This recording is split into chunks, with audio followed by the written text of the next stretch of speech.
Hi guys, நம்ம இப்போ சென்னா மசாலா குழம்பு எப்படி பண்ணோன்னு இந்த வீடியோவில் பார்ப்போம். நம்ம சேனலை பிடிச்சிருந்தா லைக் பண்ணுங்கள், ஷேர் பண்ணுங்கள். நம்ம முந்தின நாள் கொண்டைக்கடலையை ஊற வச்சிடணும்.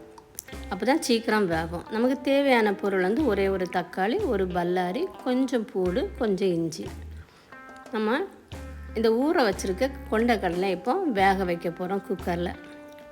நல்லா ஊறிட்டுன்னா ஒரு 5 விசில் போதும். தண்ணி ஊற்றி ஒரு 5 விசிலுக்கு நம்ம விட்டுறணும், வேக வைக்கணும். வேக வச்சுட்டு வேக வைக்கும்போது இப்படி இருக்கும்.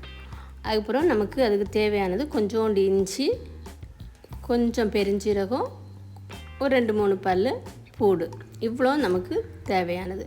அப்படி நம்ம வேக வச்சுருந்த கொண்டைக்கடலையை தேங்காய்க்கு பதிலாக நம்ம இந்த கொண்டைக்கடலையில் தான் தரியாக அரைக்க போகிறோம். நல்லா தண்ணி விட்டு அரைக்க வேண்டாம், தேவையில்லை.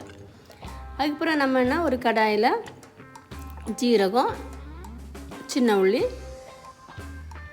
முழு வத்தல், கறிவேப்பிலை இவ்வளையும் போட்டு நம்ம கடுகு அழைச்சிட்டு நம்ம வெட்டி வச்சுருக்க பல்லாரியை போட்டு நல்லா கிண்டி விட்டணும்.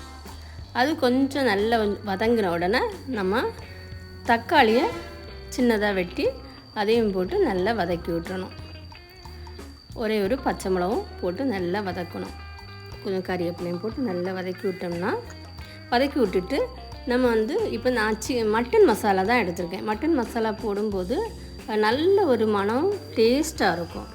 இது இல்லைன்னா உங்களுக்கு சிக்கன் மசாலா போடுங்க. அப்படி இல்லைன்னா மிளகுத்தூள், மல்லித்தூள், கொஞ்சோண்டு பெருஞ்சீரகம் இது போட்டால் கூட நல்லா இருக்கும் குழம்பு. அதுக்கப்புறம் நம்ம அரைச்சி வச்ச இந்த கடலையும் இஞ்சி பூடு எல்லாம் போட்டு அரைச்சி வச்சுருக்க இதையும் போட்டு நம்ம கிண்டி விட்டுறணும். நம்ம இதை அரைச்சி போடனால நமக்கு தேங்காய் போடாண்ட தேவையே இருக்காது. நல்லா கட்டியாக குருமா மாதிரி வந்துடும்.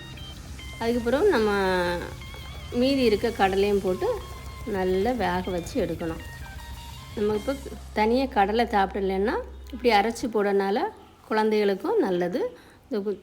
இதில் நல்ல ப்ரோட்டீன் இருக்கனால இதில் சைடு எஃபெக்டே இல்லை. ரொம்ப நல்லாயிருக்கும், சுவையாக இருக்கும். பிடிச்சிருந்தா லைக் பண்ணுங்கள், ஷேர் பண்ணுங்கள்.